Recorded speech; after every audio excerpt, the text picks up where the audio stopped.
News every 15 minutes, weather every 10, and sports twice an hour. Newstalk, KGVO, AM 1290 and 101.5 FM. You're listening to Montana Morning with Peter Christian. The voice of a killer confessing. Good morning, everyone. It's Montana Morning. It's Wednesday, September 28, 2016. Right now, the sky is mostly clear. We have a few high clouds and 48 degrees in Missoula. Our newscast this morning sponsored by Western States Cat, where they offer free local delivery from their stock of over 15,000 truck and equipment parts. Western States Cat, built for Montana.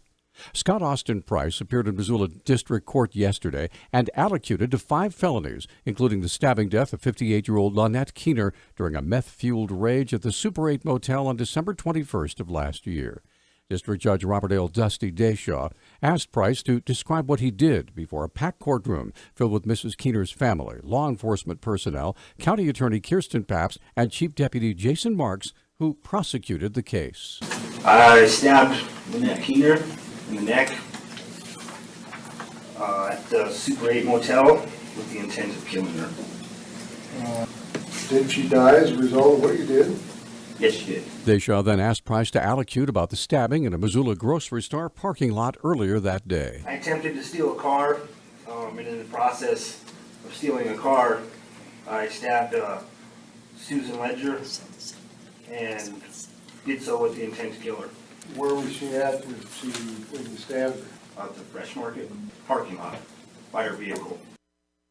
Marks then outlined the next steps in Price's case. Scott Price just entered guilty pleas on all 5 charges against him, including deliberate homicide and attempted deliberate homicide. There's a pre-sentence report order prepared by Adult Probation and Parole. They will provide that to the judge, and then sentencing is set for December 12th. The state is going to be seeking life without parole. I said life without parole. Price has also appeared in Custer County on a charge of deliberate homicide there. He confessed to stabbing his landlord to death. A transient woman has been sentenced to 20 years in prison for assaulting a man at a southwestern Montana campground before her common-law husband beat him to death. The Montana Standard reports 52-year-old Sandra Leanne Cantrell was sentenced yesterday for her role in the August 2014 death of Mark Mullen. District Judge Lauren Tucker sentenced Cantrell to 20 years for assault with a weapon, 10 years suspended, a consecutive 10 years for tampering with evidence for moving his body, and a concurrent 6 months for stealing Mullen's motorhome. Cantrell admitted stabbing Mullen at the Bryan Creek campground near Wise River. She testified that Mullen made sexual advances toward her. Christopher Stiles pleaded guilty to deliberate homicide. He's serving a 50-year term for Mullen's death. There's a great deal of uncertainty about the new background check ordinance passed by Missoula City Council Monday night.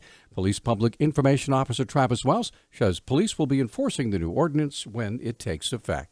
The ordinance takes effect in 30 days, and at that time, Chief Brady has said that the Missoula Police Department will respond to complaints.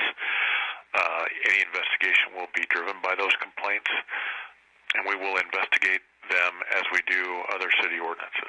Many firearms dealers will likely be asked to oversee gun transfers now in the city of Missoula. Damon Brucker from Axemen Firearms says dealers will likely request that customers pay an additional fee. I imagine that people are probably going to be in the in the $30 to $50 range, for something like this. There are overheads associated with it to be the licensee and to do the background check. We are required by federal law to keep the 4473s, which is the background check paperwork, for 20 years. And then we actually have to keep a record in our bound books in perpetuity of the business.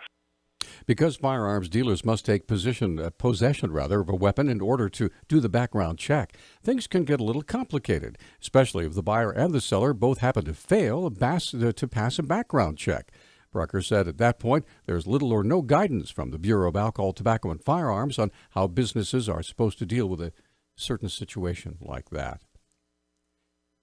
Around 14,000, we have a related story that just broke early this morning. Speaker of the House of Montana Representatives, Austin Knudsen, released the following statement just after midnight this morning, and I quote, "Tonight, the Missoula City Council passed a city ordinance requiring all firearm transfers within the city to be subject to a background check, even private transfers between individuals.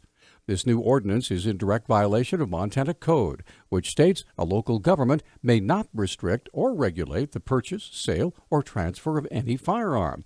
It's also in violation of Article 2, Section 12 of the Montana Constitution, as well as the Second Amendment of the U.S. Constitution.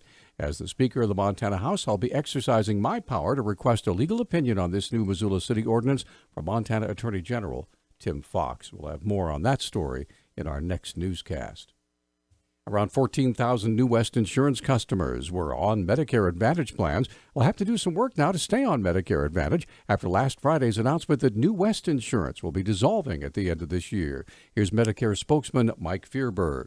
Everyone who is on a New West Medicare Advantage plan should get some assistance in choosing a new option for their Medicare. They can choose a different plan provider for Medicare Advantage if they like, or they can go back to conventional fee-for-service Medicare. And if they do not elect an option, they will go back to fee-for-service Medicare as of January 1st. Some argue New West collapsed because it was unable to recoup costs by raising rates to high enough level, a process overseen by the Centers for Medicare and Medicaid Services. Fearberg says other providers in the region have not had the same issues. We have the same rate-setting process for New West as we do for everybody else. I'm not going to comment on their business practices or their business decisions.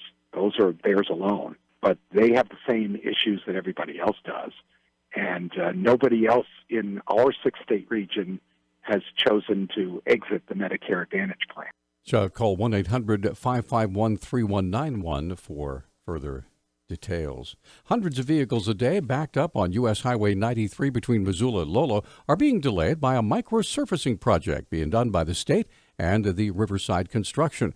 Engineering project manager Darrell Williams said the delays are being caused by a combination of 5 different projects. Microsurfacing is an alternative to chip sealing. The advantage of microsurfacing is there's no loose chips afterwards, obviously, and then it will fill in existing ruts in the roadway.